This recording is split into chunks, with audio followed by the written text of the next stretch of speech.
the county. Hello, everyone. I'm Todd Hood. I'm with the County of San Diego. I am the ADA Title II coordinator for the county. And in that role, I also facilitate for the Committee for Persons with Disabilities. And I assist and make sure that any of the county resources that you all need access to, that we get those for you. Todd, can I just ask you a quick question? I met someone who works in your office, I think. I believe her name is Claudia Silva. Yes. Is that true? Just yes, she does. Because I'm trying to play. And what is her position? She is the director of the Office of Ethics and Compliance. Okay, and is your, I don't know what the right words are, division or section or something underneath that department? I am in the Office of Ethics and Compliance. Okay. Oh, so you're, okay, so it's just a department. I was just trying to place it. Thank you. And Jeanette, would you like to go next?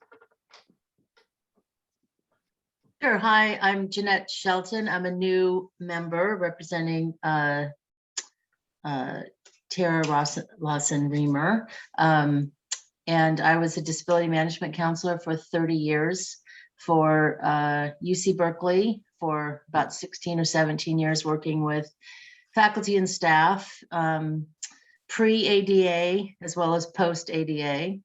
And then I was a consultant with Kaiser for about 10 years on a part-time basis, doing a lot of workers' comp work. And then I reprised my Berkeley role at UCSD for 5 years before I retired, again, working with faculty and staff. I also had the opportunity to manage the Office of Students with Disabilities on an interim basis for about 5 months. So I'm delighted to be here. Very good, thank you. And Jose? Hi, so I was appointed by Supervisor at Nora Vargas for District 1. As far as my experience goes with the county, I am a board member for the Gurmilam Foundation, where we help raise funds to provide scholarships and grants for persons with disabilities. And I've also volunteered for MDA previously. What is MVA? You're using acronyms. Oh, Muscular Dystrophy Association. Yep. And so I did that for a while, and I work for Magellan Health and mental health, and I currently have a master's degree in cybersecurity. I love technology, and yeah, that sums me up. All right, great, thank you. And Michelle, would you like to go next? Sure. Michelle Krug, appointed by Nathan Fletcher, District 4. I have been involved in advocacy both at the county, well, at all levels of government, but particularly in the county. And I guess I come out of, I live in City Council, San Diego City Council District 4. So it's out of Paradise Hills, and just equity issues are at the top of my game. I did work for 30 years as a wastewater operator, cleaning people's poo-poo water, and I've been retired about 11 years now. So, and always involved in civic engagement. Great, thank you. And Kate, do you want to go next? Hi, I am Katie Mcknight. I am a senior HR analyst for the County of San Diego. I work in the Employee Benefits Division for Human Resources, and I am here to submit the committee. I am here to support the committee and arrange these meetings and administratively support. Very good. And Sherry? Hi, my name is Dr. Sherry Kane-Tubara, and I have my doctorate in educational leadership for change. I was appointed by Jim Desmond in District 5, And I worked for people with disabilities for a nonprofit organization for 17 years, providing services in employment, living, and transportation. Great, I'm thank you. sorry, I couldn't hear her name. That's Sherry. Oh, Sherry. Okay. Hi, Sherry. And Jessica, would you like to go next? Hi, I'm Jessica Kramer. I started a nonprofit called First Responders Do No Harm in 2014 after I experienced a very abusive and traumatic 911 seizure response that led me to become very passionate about disability rights in 911. And I also am on the HEAL Advocacy Leadership Group, which is a group of people with lived homeless experience working on policy change. So again, I really bring that compassionate disability lens to that group as well, since homelessness and disability are interwoven. Yeah, and I'm really happy to be here. Thank you. Fantastic. And we have a new member, a newly appointed member, Jeanette. I already spoke. Oh, Carolyn. Good afternoon, everyone. My name is Carolyn Smith. I am the 2014 Veteran of the Year for the 71st District. I am a 100% combat wounded Army veteran. I am the first veteran to receive a biotechnology spinal fusion from UCLA. I just completed my 4-year term on the San Diego Military and Veterans Advisory Council. I am full-time PhD for a Doctor of Management for Homeland Security. I'm appointed by Joel Anderson. My focus is synergizing biotech space and products into the VA San Diego.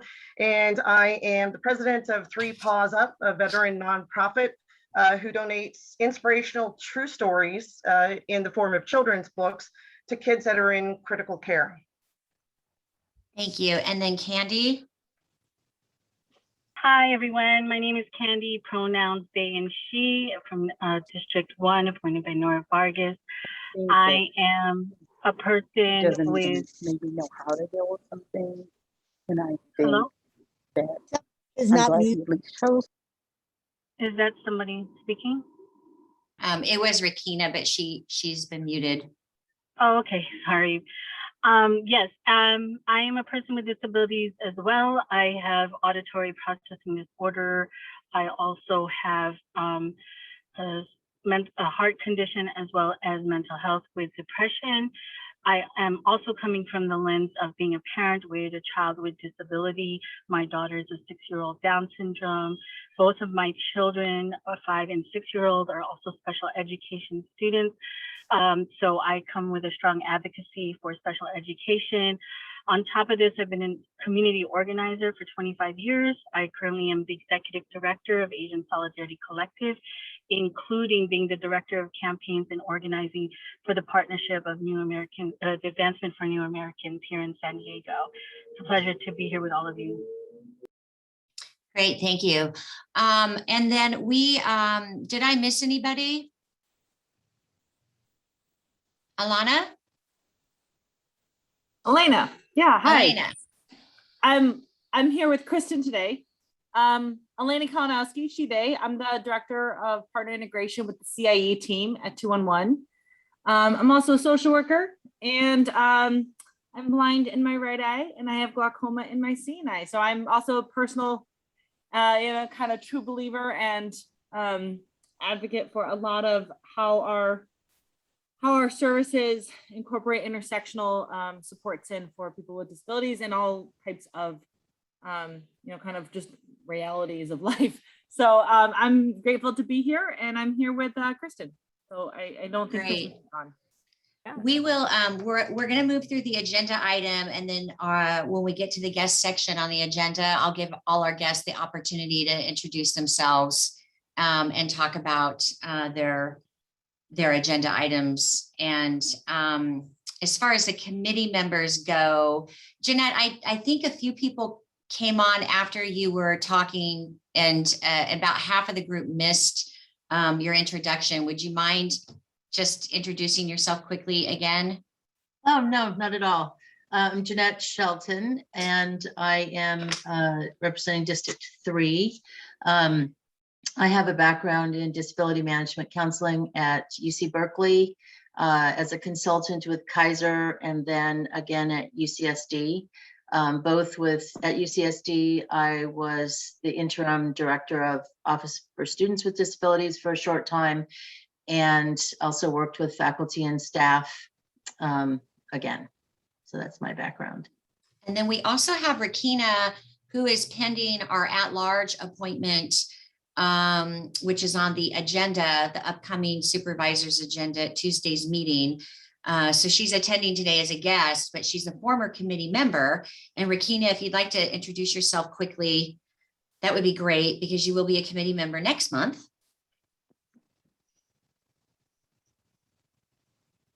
She's also a teacher. She might be tied up right now. And I'm Kay Kelly. I'm the chair of the committee. I work for Home of Guiding Hands, which is a large provider in East County of services, an array of services to individuals that have intellectual disabilities, such as Down syndrome or severe autism. And I am Joel Anderson's appointee and chairing the committee this year. All right, so we'll go right into our meeting minutes if there are no more introductions by committee members, and I'll ask for a motion to approve the October minutes. This is Sherry Ibarra. I make a motion to approve the October minutes. I'll This is second it. Carolyn. Michelle will second. All right, all in favor signify by saying aye and or raising your hand. Aye. Aye. Are there any opposed? Okay. Now we move into the non-agenda comment section of the meeting. If there are any individuals that would like to speak for 2 minutes, now would be the time to do that. All right, hearing none, we're going to move into our first guest speaker, which is So Kristen. Kate, I'm Yes. gonna, even though I'm obviously a committee member, but I want to caution people to please not use acronyms, because you really leave people out and then it takes much more time when I have to ask you what all of those mean. You got it. And now I'm going to introduce Kristen Smith with Aging and Independent Services. She and I had a great meeting a couple of weeks ago, and I think the information that she will share with us today will be very helpful to the committee members. And she's going to cover a lot of items that we've been discussing for the past year. Hi, everyone. Good afternoon. I do have a PowerPoint, and I recognize that it looks like almost half of our participants are probably on the phone. And so what I thought I would do is just show the slides, but try to rely mostly on just talk and describing what's on them if, as I go. So for the people who are on the phone, does that sound like that will be okay? Yay! Thank you. Okay. So, host disabled participant screen sharing. Kristen, I'm going to make you a host. Okay, sure. And then when you are finished, I'm just going to have to take it back from you before you log sure. off for the day. Yeah, So because don't you'll have lose it. other people who shall be sharing. Or if she's a co-host, it works also. Yeah. So, all right, I'm going to try again. Let's see. All right. Let's see. Are you seeing my screen? Yes, and you'll just want to put it in presenter mode. Yeah, hang on. From beginning. All right. So basically this first slide is just the title slide, which shows our agency name, Aging and Independence Services, and we do shorten it quite often to AIS. And so sometimes I will say AIS just for speed. And mostly, we have a lot of services, depending on how you count them, anywhere from 30 to 50 different services. But today I was going to concentrate mostly on food, transportation, and then a few other resources to give you kind of the broad sense of what we cover. So that's the second line on the slide. It just says food, transportation, and other resources. And then below the line, it's got our county affiliation. We are part of the County of San Diego Health and Human Services Agency. And then our division is Aging and Independent Services. And it's independence with a CE at the end, not a T. And for this group in particular, I'll stress that, because what that's talking about is we have services to help people in life when they're aging and to remain as independent as possible. And for people who are adults, actually some kids for our IHSS program with disabilities, and it's all about maintaining independence. So it's the CE at the end. And then at the bottom of this slide is our Live Well San Diego logo and slogan, which I do think our division does a lot towards that mission of helping everyone in the county to live well. So now on our next slide, we kind of get into the meat of what our agency provides. At the top of the slide, we have the title, which is just Aging and Independence Services. And then there's some pictures of people just enjoying life, basically, sitting on a bench, laughing, to adults standing by a fence out in nature. Another picture with an adult kind of with her arms around a man from, she's standing behind him with her arms around his shoulders. And another picture of a older woman smiling. Oh, And Kristen, the slide didn't advance. oh, it didn't. Oh, this happened to me another time when I was, okay, let's see if it works now. Thank you so much for telling me. How about No now? problem. Yes. Okay, for some reason, what you would think would be the right button is not. so sorry about that. On this slide, you might see the title at the top now, Aging and Independent Services, with the wonderful pictures of people enjoying life. The third line is meant to show a continuum. So it's literally a line across the slide. And at one end, at the top of the line, it says independence. And at the other end, on the far right, it says dependence. And in the middle, it says call center, because that relates to all parts of this continuum. And then underneath the line, there are program names in little groups, starting on the side of independence, going over to the side with dependence. And so I'm going to give a very broad overview of what some of these programs are. And then after this slide, we'll hone in on transportation and food. And so our agency has on the independence side, so for people who are living in the community, they're generally not in a nursing home, we have programs, volunteer programs, that's the first thing on there. And that we have a website where people can go, or they can call a phone number to identify good opportunities for volunteering. We have partnerships with about 90 different nonprofits and public agencies where people can volunteer. If you want your agency to be on that list, please get in touch with me and I'll hook you up with the right people. And we would love to expand the sites that we work with. And so what we do in that is we hook people up to a suitable opportunity, and then we provide a lot of recognition for the people who are doing this volunteer work. As all of you know, volunteering on this committee, volunteer work can really make the world go round. So that's our volunteer programs. Underneath that, we've got health promotion. We have a lot of different health promotion programs. One is our Feeling Fit Club exercise class, which is, well, pre-pandemic, it was in about 30 different places around the county. We're getting back to in-person classes. All the exercises can be done seated or standing.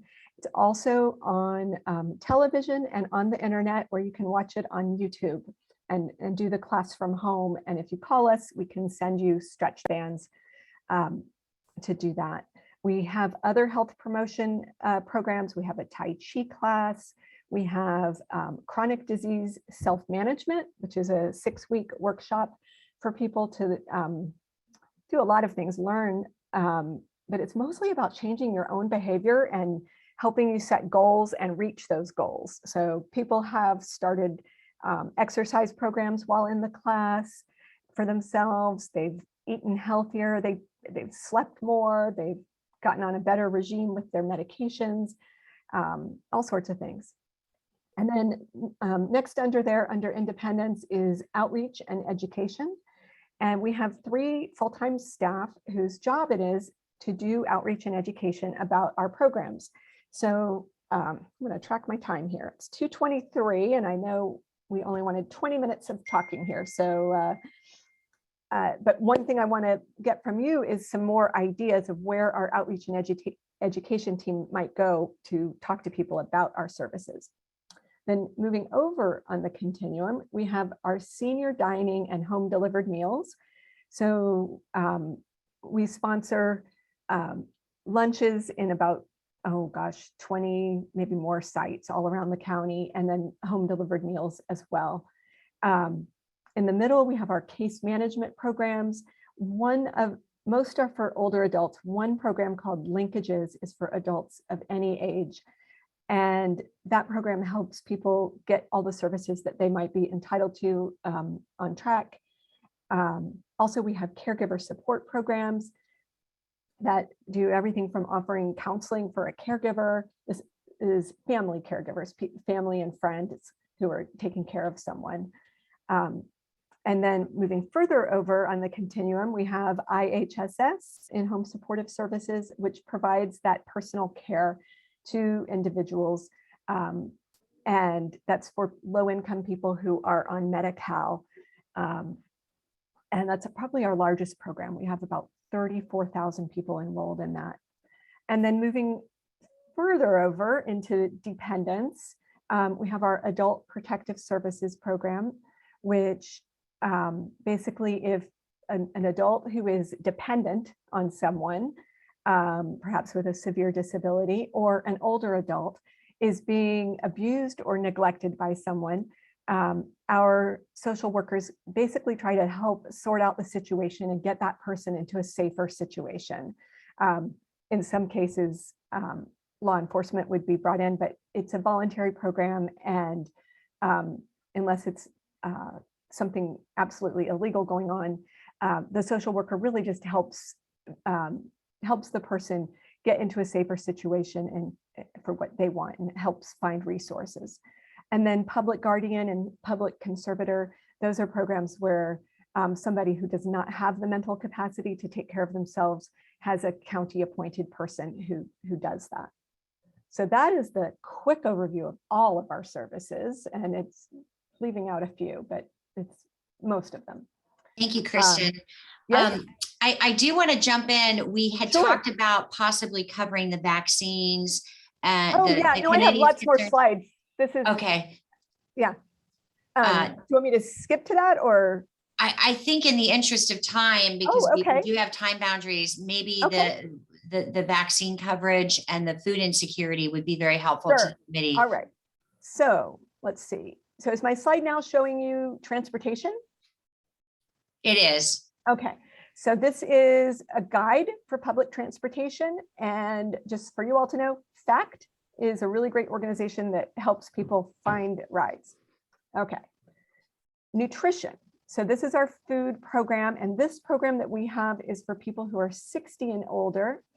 And in the interest of time, I'm going to go to our call center slide towards the end. But I know some people here were interested in our Great Plates program and possibly participated in that. And that was a specific COVID program. So on this slide, it's got pictures that we took when we were doing Great Plates, which is when restaurants were delivering food to seniors. That program is now over. We did provide food to more than 9,000 people through that.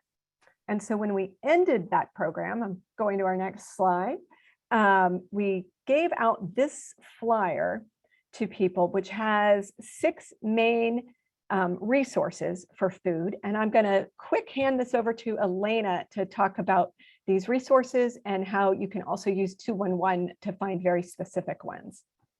Yeah, and I can be super brief. Hi, everyone. Elena. So for people who are calling 211, they can always describe their situation, because basically, every service in San Diego has basically what is it doing and who is it for? And everyone's situation is unique and different, and they live in different parts of the community. And so we've worked with AIS in a lot of different ways to help streamline some of these processes. But ultimately, some of the key, kind of decision tree factors that go in when people are either looking for resources on the 211 database or calling is ultimately, am I someone who can pick food up? Do I need it delivered to me? And if I need it delivered to me, am I able to prepare food, or does it need to be prepared food that's delivered to me?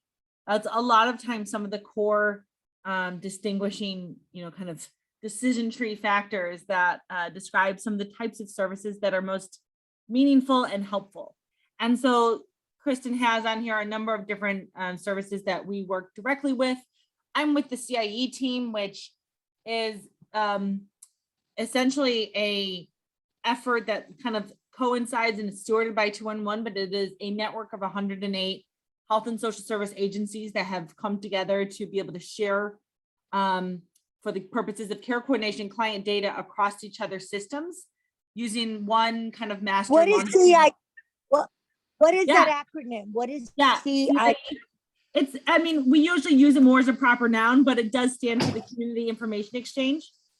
And so CIE, Community Information Exchange, what it does is it allows for, instead of saying to someone, hey, call 211 and find out what services are available, and kind of putting all of the burden of action on a person, being able to say, okay, hey, all of these agencies are part of CIE as well, and they're able to also make electronic referrals on behalf of someone, where someone will then, like Meals on Wheels, for instance, reach out to that person and say, hey, Kristen, I heard you were interested in getting meals delivered. How can I get you set up with that? So that's one of the kind of cool parts of getting to work with Kristen's team, is how can we, in a more robust way, make sure people's access is easier, simpler, and more streamlined. But of course, it's not just the access, it's also understanding like what's out there.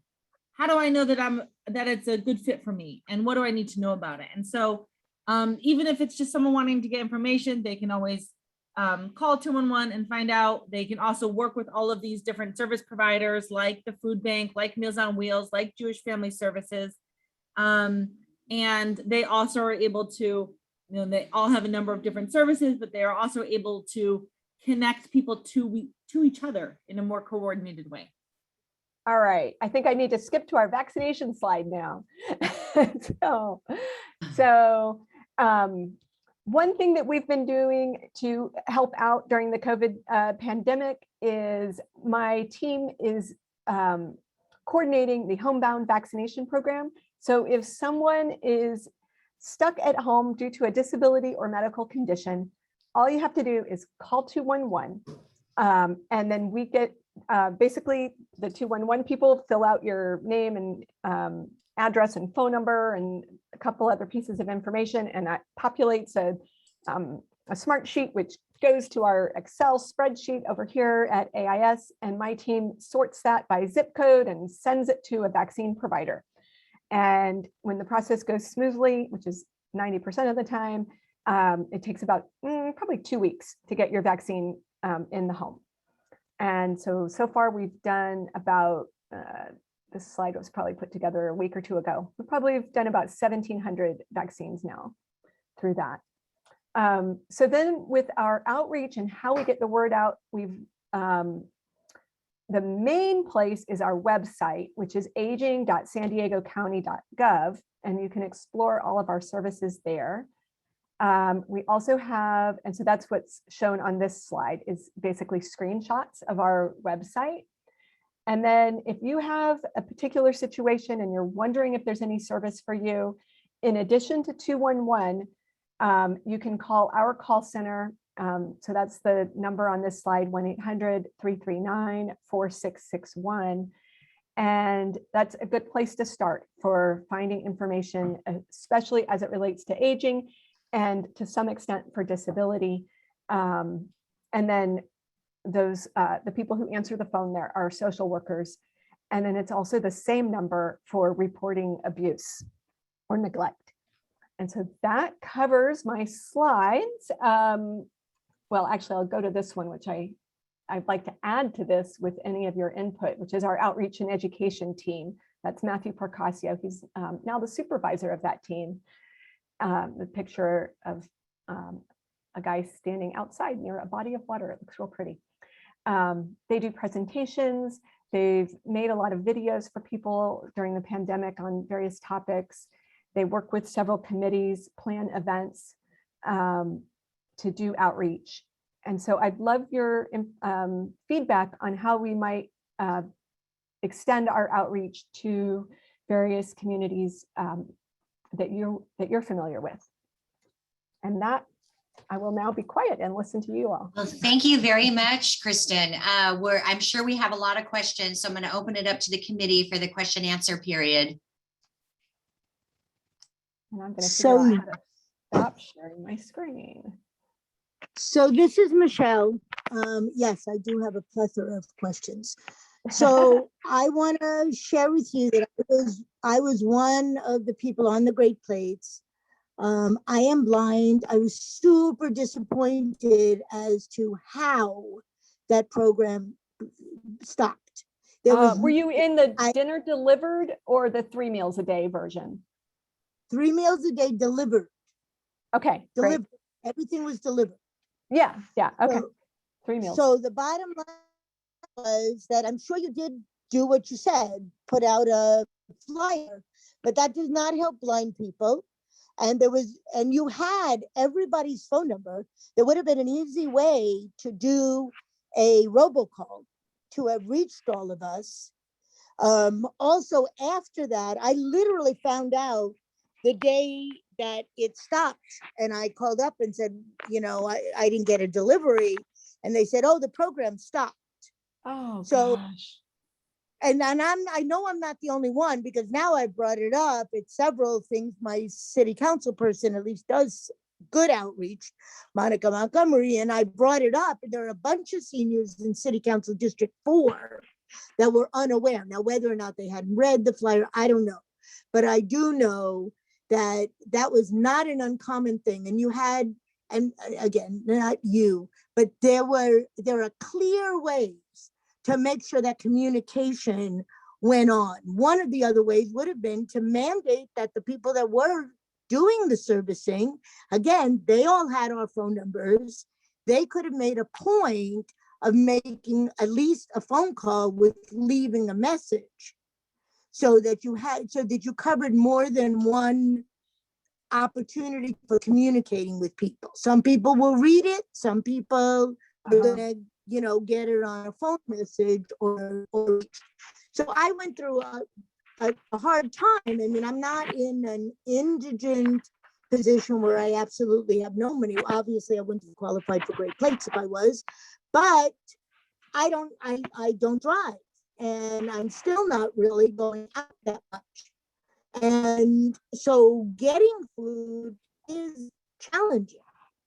And again, on the fact that most of your communication is through a website, again, tells me that it's not touching people that don't have Wi-Fi, don't have a computer, can't read or can't see. So you had, to me, as an organizer, as a community organizer, you had a great opportunity, and probably still do, all of those phone numbers, all of those people, elderly people, or just disabled people that took advantage of both the Great Plates and the other options. That's a great base for you to be able to communicate with.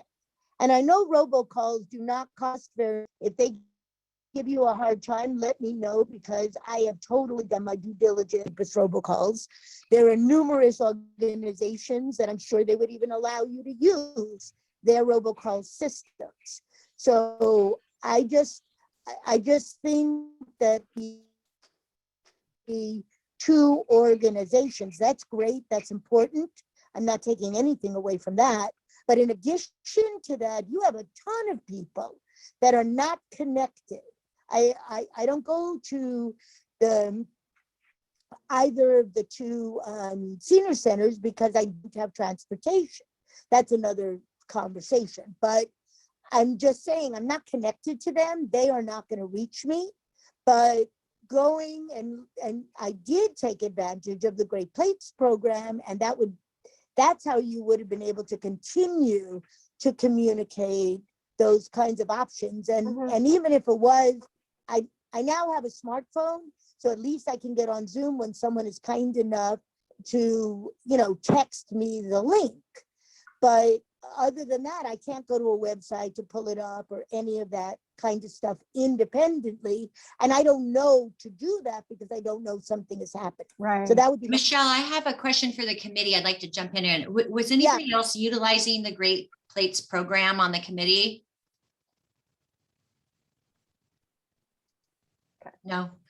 And what about the home vaccines? Has anybody on the committee scheduled a home visitation to receive their vaccine or their booster shot yet?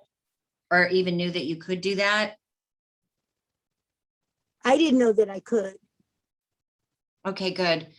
So this is a good presentation. We had talked, Chris and I had talked a few months ago when the vaccine rollout occurred.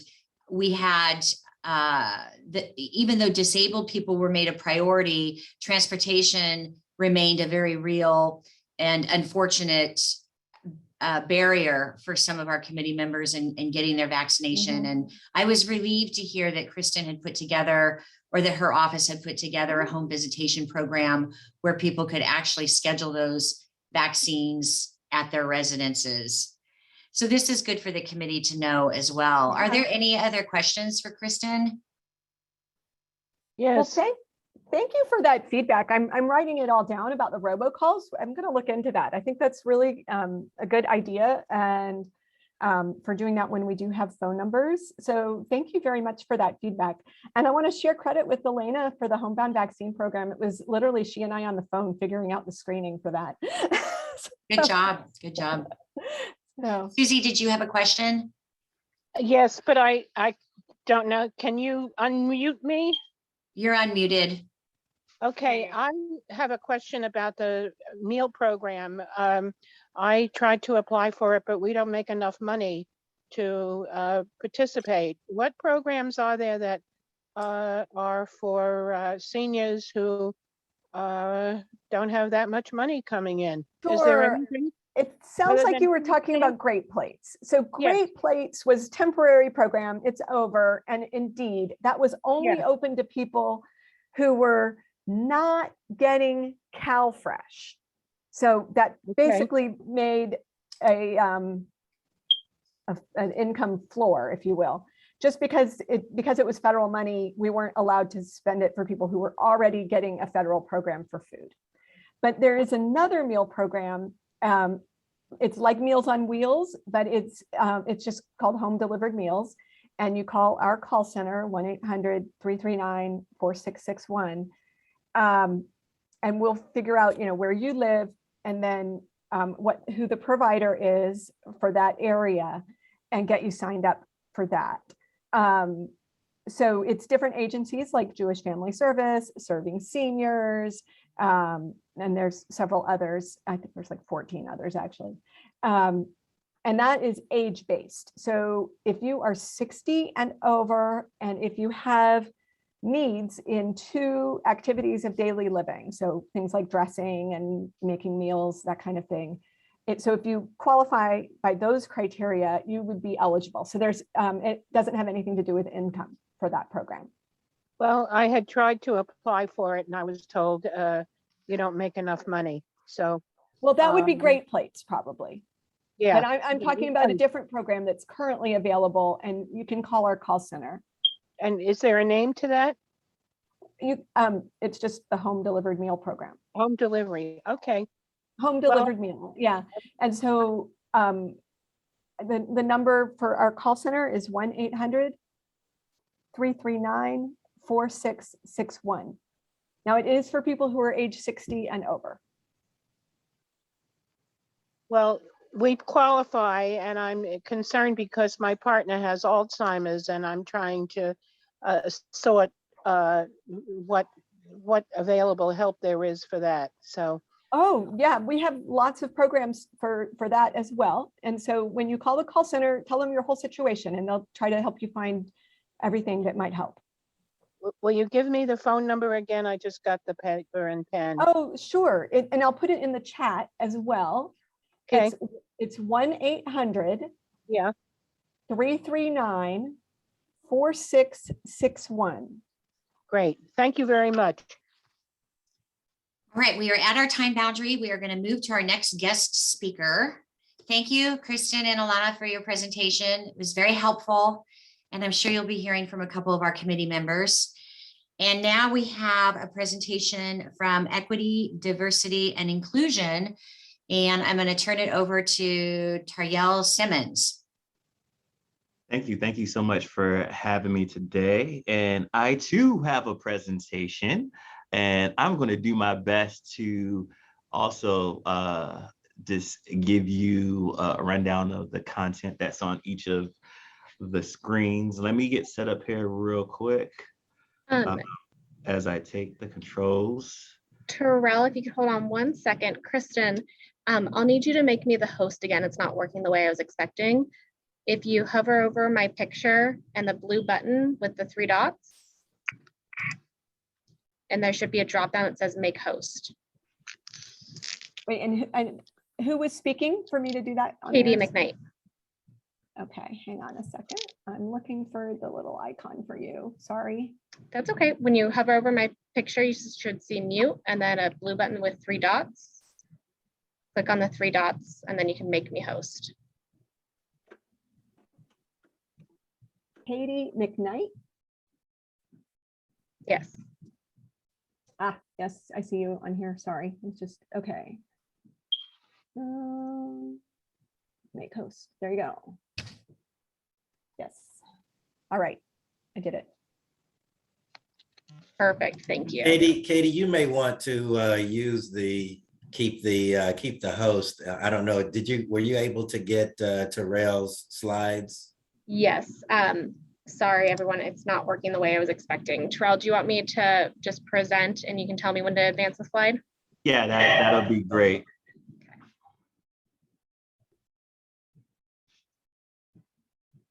That'll save me from the back and forth. Is this the 3 dots or is this the 3 dots?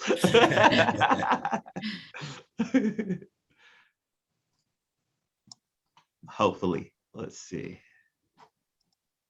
So there we go. There we. All right, do you see just the presentation now? Yes. We do. Okay. We see the presentation now. Let me move my screen over here so that I can see it. All right, so welcome everybody. So I am part of the Equity, Diversity, and Inclusion division here in San Diego. And if you ever hear about my division, sorry, Michelle, they love acronyms in the county. It's like alphabet soup. So I'm often referred to as the EDI unit. So if you hear EDI, that's my division, Equity, Diversity, and Inclusion. And I'm just going to give you a brief overview of, where we've been and where we're going here at the county. And we understand how vital this topic is for our very diverse staff that we have here at the county. Now, our Board of Supervisors presented a framework for our future, declaring racism as a public health crisis. And when Supervisor Fletcher discussed this in January's board meeting, some of the things he mentioned is, structural racism is something that a few people or institutions choose to practice. Instead, it has been a feature of the social, economic, and political systems in which we all exist. And in declaring racism as a public health crisis, we're acknowledging that racism underpins inequities throughout the region. And the goal is really to infuse equity as a core principle within all the operations of the county at every level. So here's a definition of equity as Supervisor Fletcher discussed in the board meeting. When he says equity, equity is defined as treating all groups fairly with access, opportunity, and advancement for all, removing barriers for full participation, considering differences to ensure fair process and outcome, which is a theme that I've been hearing a lot on this call today. Consider like when you're going into airplane. For those of us that most of us has a few of us been on the airplane? So just to make sure that I'm giving a good analogy, how many of us have been on an airplane? Anybody? Yep. You can speak. Everyone. Everyone. It looks like everyone says yeah. So consider the passengers in need of extra time when boarding an airplane. Passengers who are traveling with small children or who are elderly passengers or may have a disabilities are permitted to board the airplane sooner so they don't have to be hurried to get to their seats. And providing these passengers with a little extra help keeps the airline on schedule so that every passenger benefits, right? Now, while equity is great, we have the opportunity to reach even a higher level with the expansion of equity, diversity, inclusion partners and our racial justice and equity initiatives happening throughout the county. And as you'll see in this slide, it says equity, diversity, inclusion, where we've been and where we're going. In the background, you have a silhouette of somebody looking off into the bright skylight of the bright future over there. And then a silhouette of some of the county buildings. Next slide, please. So when I think of the county's various moving parts, it's equity, diversity, and inclusion work. It's helpful to really have a diagram. Here on this diagram, you can see various components. And for those of you on a phone that can't see the diagram, there's several different circles. So there's a big middle circle, and around that there's 1, 2, 3, 4, 5, 6 circles, right? In the center circle is equity, diversity, inclusion. And that's the goal that everybody is striving to input and build into the culture and to the different things that we want to see. The outside circles are the different partners that we have. So in the top circle, I'll start at the top circle and work my way around clockwise.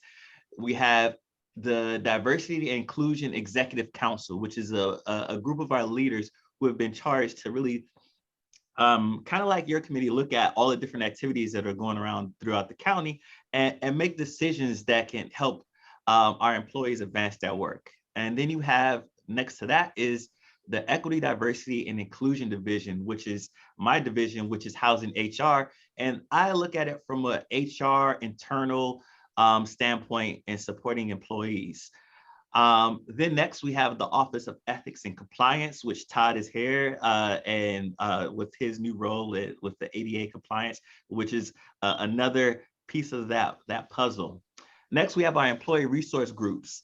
Now, one of our groups that I'll talk a little bit more about in detail in this presentation that might be really beneficial to this group is our Diversibility group. They are really an advocate in working with all the different diversibilities within our county and advocating for different things that county employees need. And also the education and training that kind of help us look at it, things through a different lens. Then next to that is our Office of Equity and Racial Justice, which is headed up by Andrew Strong.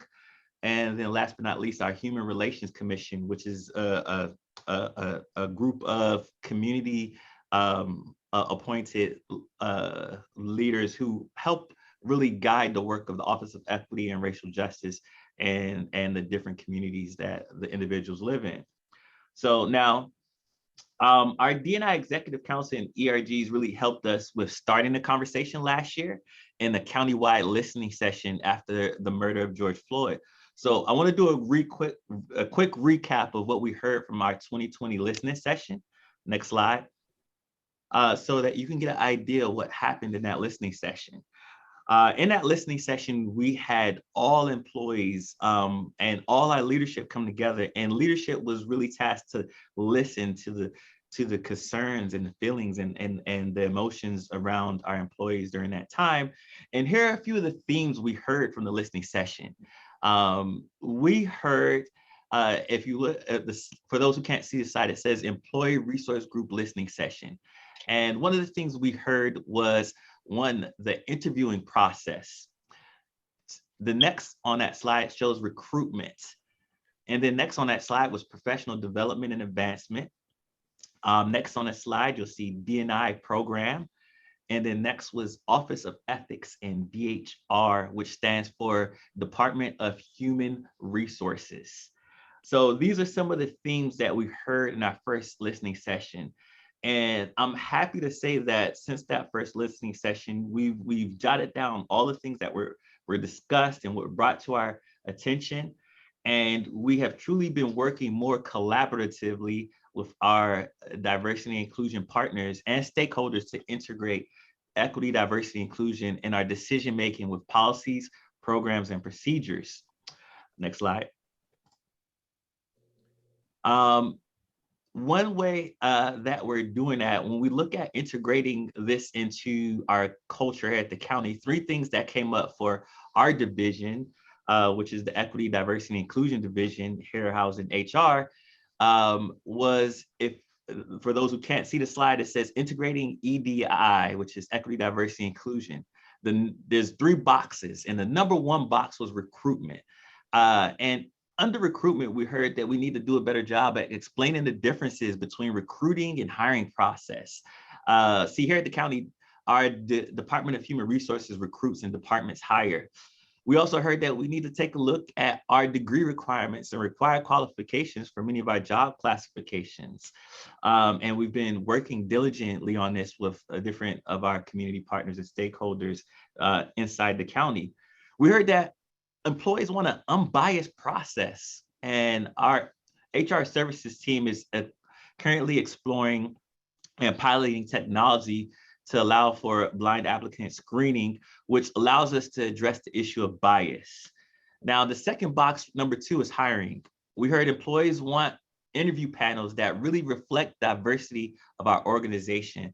Now, while many of our departments have these requirements in place, we've been working with our group HR directors, DHR, our Department of Human Resources offices throughout the county to establish those protocols and make sure that there's diverse panels at the interview process. And then the third block is that you see on the slide is professional development and advancement. Now, professional development and advancement, we heard that employees want access to professional development mentorship opportunities to help further their careers. And we've been working on that. And we'll be looking at different ways to revamp that in the next upcoming months and year. Next slide, please. So this slide is a little bit of overview of the mission and vision of my division. And on the screen, for those who can't see it, there's a little light bulb that says overview. And underneath that, it says integrating EDI, which is equity, diversity, inclusion, as an internal support, specifically in the areas of recruitment, hiring, professional development, investment. And then next we have on this slide is a little target with the arrow hitting in the middle, which shows mission. We facilitate a culture of belonging and champion equity for all. And then the next slide has vision, which has an eye in the centerpiece of it in the circle, to empower a workplace of diverse voices that cultivates informed decisions, connections, and transformation. Our values is to connect, inform, and empower. We want to connect diverse voices to innovate spaces of belonging and opportunity. We want to inform via listening and learning and consulting. We want to empower a transformation culture through advocacy, data-based strategies, and partnership. Now, next slide. So this is our team. I am Terrell Simmons, which I am the HR services manager. I have a group program manager, Holly Norton, which for those who cannot see the slide, there's a bubble with a nice, handsome gentleman as the HR services manager, if I must say so myself. He's tall, dark, chocolate, and handsome. Well, he said so. And then we have Holly Norton there in the center. And then we have one more position that we're looking to fill right now that's vacant. And there's the wise owl who's looking out into the fields to find that person for us. So that's the overview of our staff. Next slide, please. All right, so here's I didn't want to overburden the committee with all the projects that we've been a part of so far. So I tried to take a few that I think may be of interest to this committee. And so here are the current and future projects. So the slide that you see before you has a checklist of the current projects. And then to the right of that current, it shows future, which has a box, which allows me to check that off somewhere down the line in the future. So the first check mark you see on the slide is our policy creation use for the pronouns. And that's how we use pronouns here to really create a sense of belonging. And this was put together in collaboration with our LGBTQ plus ERG, because we wanted to make sure that we start to foster that communication and show how important this is for the culture that we're trying to create here. Then we've created, the next check is inclusive conversations for leadership toolkit. And this toolkit was really to help talk about race, diversity, and how to really engage in that conversation in an inclusive and organic way that allowed us to really talk about some really taboo topics and hard to talk about topics that weren't normally talked about in the workplace setting. The story of an employee feeling seen and heard is what we really got out from the listening session. And these tools and resources have allowed for more people to be seen and heard. Our D&I Champions Showcase, which allows all our D&I champions from all over the community and the county to really showcase what they've been doing in their different communities and as employees within the county. Then next on that checklist is our mission, vision, and statement of values. So what we looked at is, what is our current mission, vision, and values? And do we need to readdress that in this new current climate? And what do we collectively as an organization want to see? Then there was the 5-day challenge, which was really centered around the theme of race and relations, which have some elements of diversity in there as well. Really challenging people to step out of their comfort zone and challenge them to look at new ways of interacting with individuals and reading articles and engaging in discussions, book clubs, videos, things of that nature, to expand their knowledge and their sense of community. And then, of course, our listening sessions, which I spoke of, which were very powerful and transformative. Now, in the future part box, you see the county implicit bias training, which is going to be rolled out pretty soon, which helps us see that we all have biases. And the key thing about recognizing our biases is knowing when those biases show up and being able to understand when they may affect our decision-making process. There's no way for us to all get rid of our biases, but making sure that people are aware of it, and especially for those who are in decision-making capability as far as whether it be hiring or leadership. Then we are looking at a mentorship and talent pipeline program that we're looking to put together. Also, you'll see the next checkbox, working with county, different county campaigns that come to be, whether it be through our board of supervisors, our ERGs, or different individuals in our county community. Collaborative connections, which is with our D&I champions, to see how we can create safe and brave spaces to connect with different community individuals so we can learn about different cultures. And then our NeoGov onboarding, looking at that process to see how we better onboard individuals from all different backgrounds to make it more inclusive and a very seamless process. So that's the current and future projects in a nutshell. One of the future projects that I didn't put on here that I felt like deserved its own slide, next slide, is Jay's program. And this is a program that is an inclusive program of the County of San Diego for people with disabilities. So Supervisor Fletcher is really the inspiration behind this program. And if you look at the picture that's on there, there's Nathan Fletcher, and there's Raymond, who was one of the Jay's program interns. And everyone calls him Jay, and Jay has autism. And he was one of Supervisor Fletcher's first hires when he was a California State Assembly member. Jay has worked with the supervisor in many different places over the years and is currently at the county. Jay is a very vital part of Team Fletcher and does data entry, clerical work, and always puts a smile on the team's face. And what we've been able to do since taking this program over, we had the pilot that started 2 years ago, or is it a year ago now? Probably a year or 2 years ago. We didn't initiate the pilot, but now we're taking it over to make it a sustainable model. And since working with this program, we've been able to look at ableism through virtual workshops. We had one on Thursday, June 24th with our Diversibility ERG. October was National Disability Employment Awareness Month. And we did an Insight Hub article where we educated our whole county team in reference to the established act by Congress in 1988, when this was celebrated every year to raise awareness of many workplace contributions made by individuals with disabilities.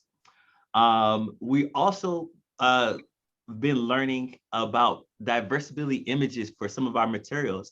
And iStock, we found, did a really, really good campaign around this, finding the best diverse banks of stock photos.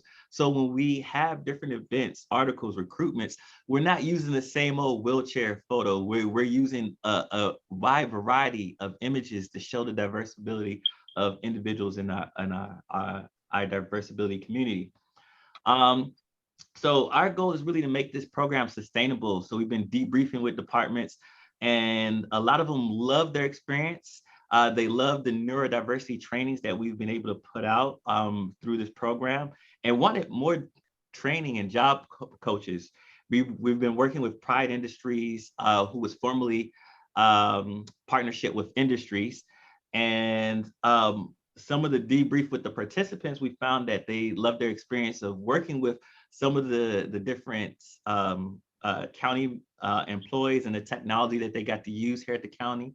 And some of them did Microsoft Word training and were able to add that to their resume.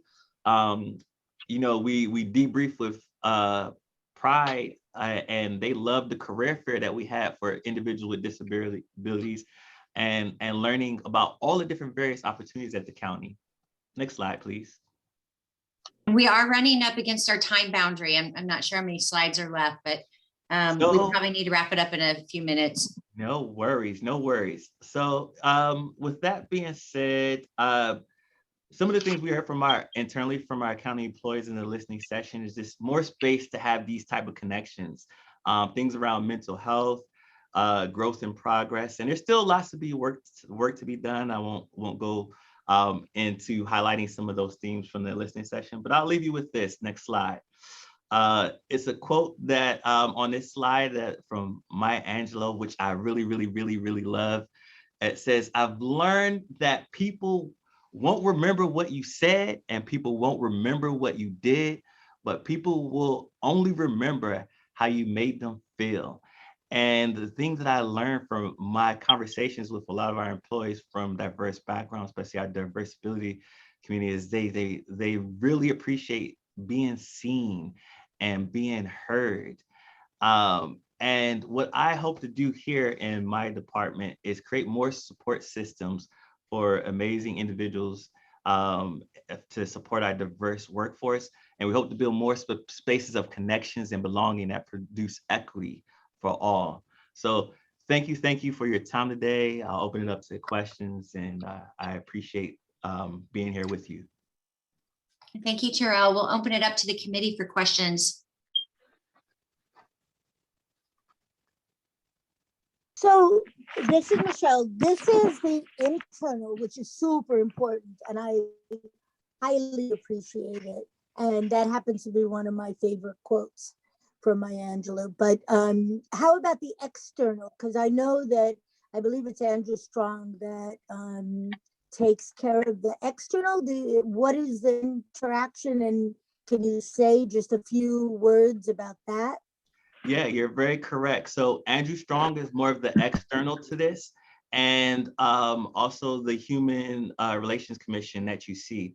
They're the community liaison that really drives the work that Andrew does from the external side of things. So I'm more internal, Andrew's more external. I have a question. This was a wonderful presentation. Thank you for this. If we had clients that we wanted to refer for consideration in the internship program, would we contact you directly?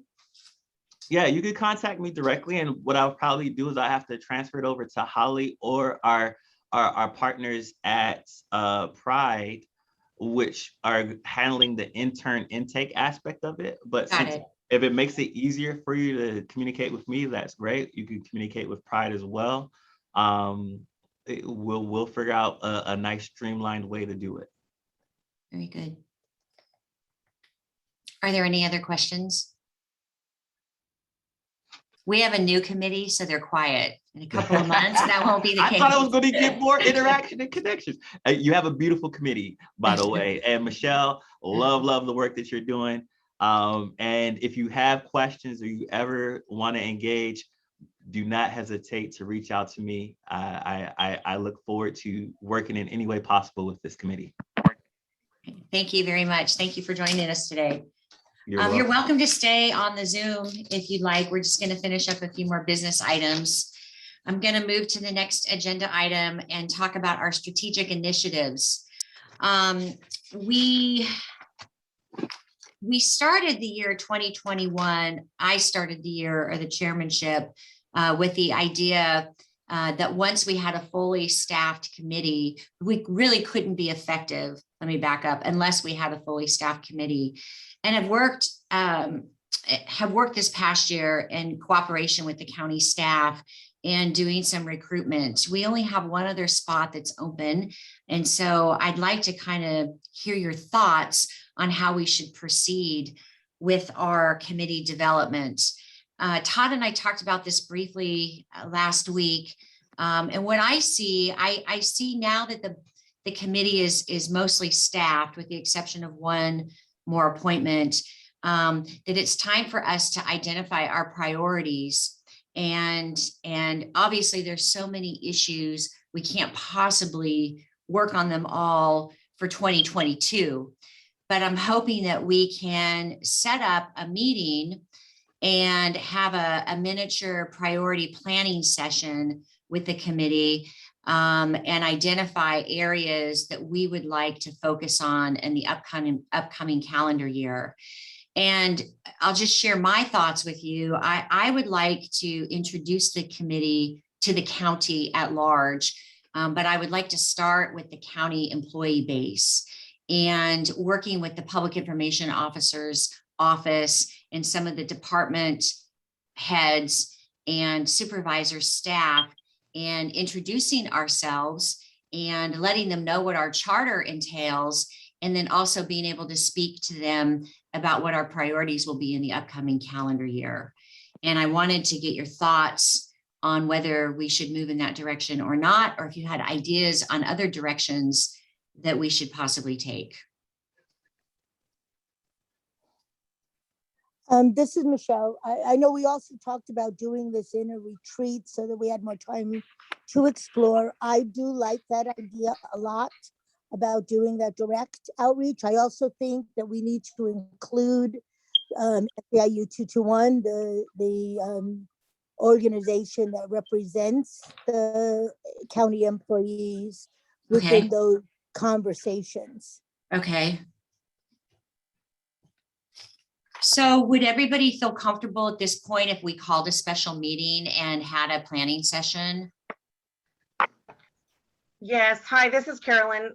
And being the veteran on the committee, we may have others. I'm not quite sure. But I would I would hope that this committee would also maybe have a subcommittee that deals in the veteran space, because we are the largest city with the largest concentration of veterans, and they could be very underserved. And so I would like to chair that, or however that works, but I'd certainly like to have that in submission. Thank you for that. Michelle, were you going to say something? No, I just, as you said, there are a lot of areas. So I just think we need to be thoughtful about, you know, picking one or two in the beginning. I think we need to evaluate the full gamut of it. That's all. I don't have any objection to it. I just think that it needs to be one of all of them, and that obviously we've been touching a lot of these, and that's historical information that I think is important to be part of that consideration. I agree. And when we have our planning session, one of the things that we need to do when we make contact with the county staff and introduce ourselves to the staff, and I'm hoping that we can countywide, we also need to be open-minded and listening to them and what they perceive as their needs, particularly with the supervisors and how they want us representing them in their districts. And once we get to our priority list, we can start chipping away, maybe picking 3 of them for 2022 and then another 3 for 2023. I am concerned that we don't have somebody who's hearing impaired on the committee. I was going to reach out to Spencer Katz over in Lawson's office and see if they had any applicants that were hearing impaired. And if not, maybe task the committee with looking again at recruitment, so we have full representation, unless she has a candidate in mind. Kate, I hate to interrupt. This is Carolyn. I am hearing impaired from a roadside bomb. And so if you're looking for somebody that is a full hearing impaired, if you're not, I may fall into that slot. Okay, good. Thank you for letting us know. Okay, then, well, we will set something else up. We'll be calling you, Michelle, and emailing the rest of the group, Kate and myself, and trying to set up a separate Zoom where we're doing a planning session. One other thing I wanted to mention, I'm not comfortable with these 20-minute presentations, Kate.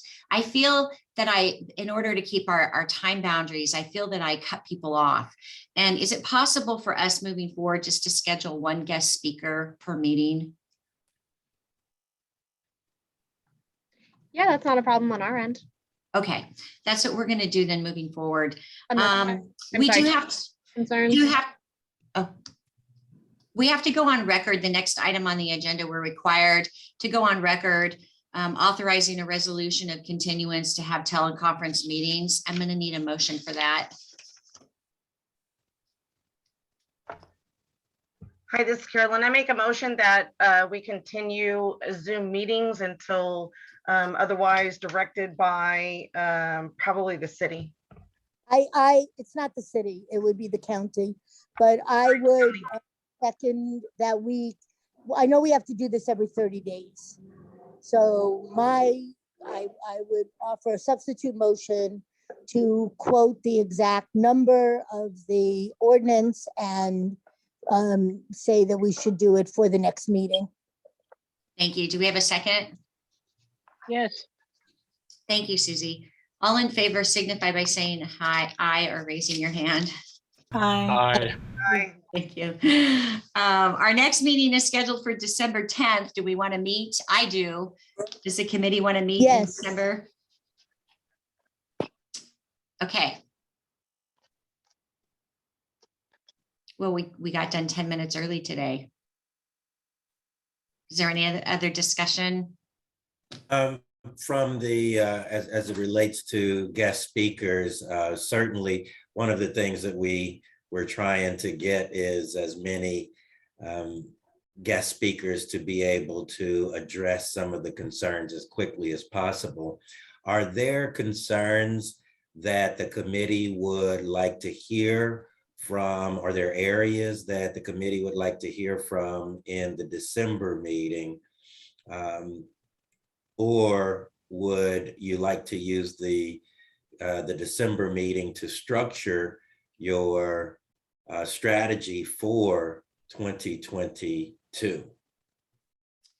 That is an excellent suggestion. I think we should use our December 10th meeting to do our planning, prioritizing and planning. Because Yeah, we don't have anybody slated at this point. Can we extend the time of that meeting? That was the reason we wanted to do a retreat. We can. We should maybe plan on 3 hours. Yeah, I think that's, I think that should be good. So we can meet on December 10th from 2 to 5 p.m. And then in order to facilitate that discussion, what are some tools or capabilities that the committee would like to, since we have a few more minutes in our time frame, what are some tools or capabilities that the committee would like to use in determining your directions for 2022? It would be helpful for me, Todd, if I had a list of all the county, including the public health department, of all the county departments. And divisions and sections. And maybe the mission statement, or I don't know what the right verbiage is, but something that tells us what their sphere of responsibility is.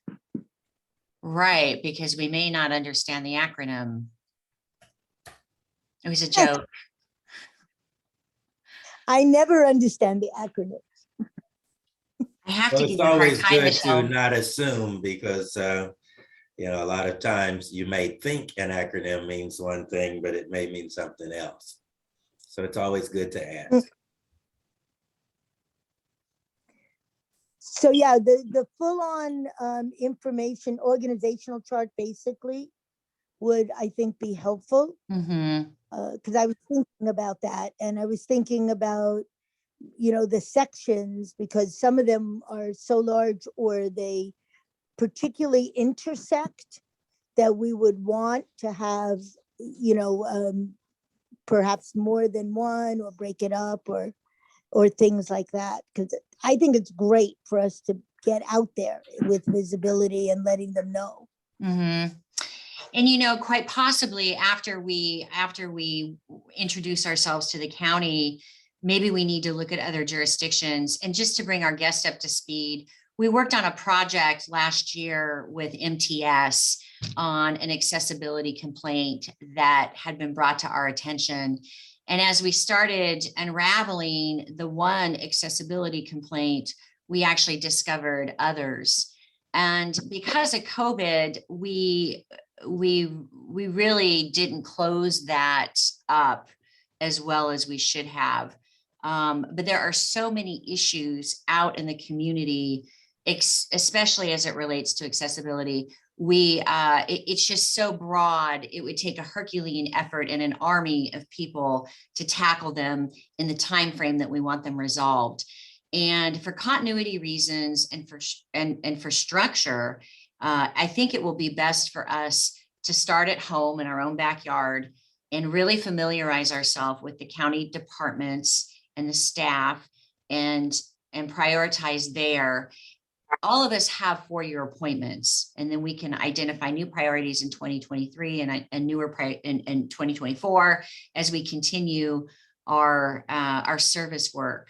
But I think looking at the departments and looking in our own backyard, Todd, is really going to be a good starting point for us. Now, we do have a couple of things that I find valuable.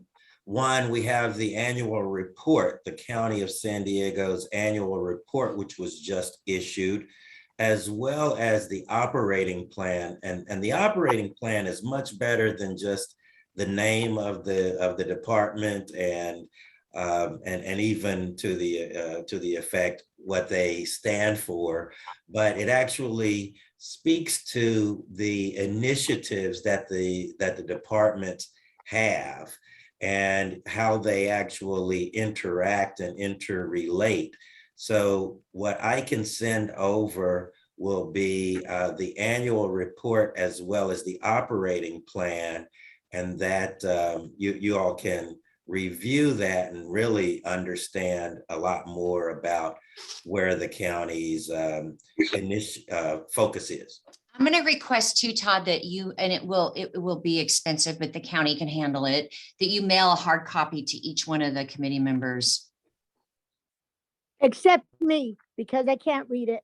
Except Michelle. But as you can see, so many of our committee members are not using computers.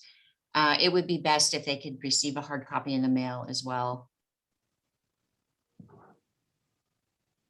I can take care of a physical mailing out of my office, Todd, but I don't have everyone's mailing addresses, so I'll need those emailed to me. I only have phone and email addresses. Or maybe ask people if they want it, because some of them may want to just put it on the computer.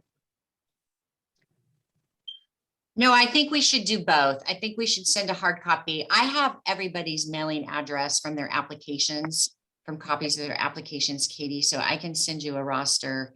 Okay. And if we can send an electronic copy and a hard copy, that would be great. Okay, is that it? All right, go team. Everybody have a wonderful weekend, and I will see you in 4 weeks.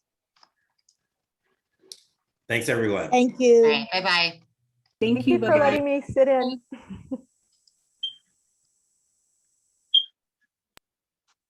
You're funny, Rakina.